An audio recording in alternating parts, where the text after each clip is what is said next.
All right, cylinder tightened back up, shoes back on, put a little bit of brake grease in there, the proper stuff, and go ahead and reconnect the rest. Spring goes back on here, and then get these guys back connected.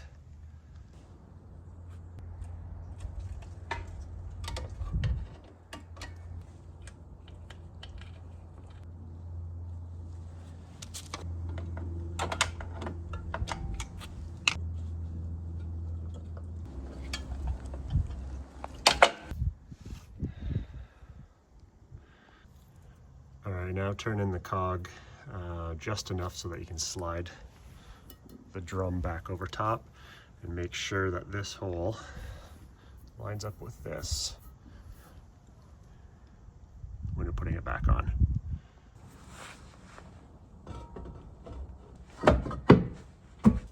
And then now from the back, use your spoon to make that just so it touches when you rotate the drum. A little bit of drag is all you need.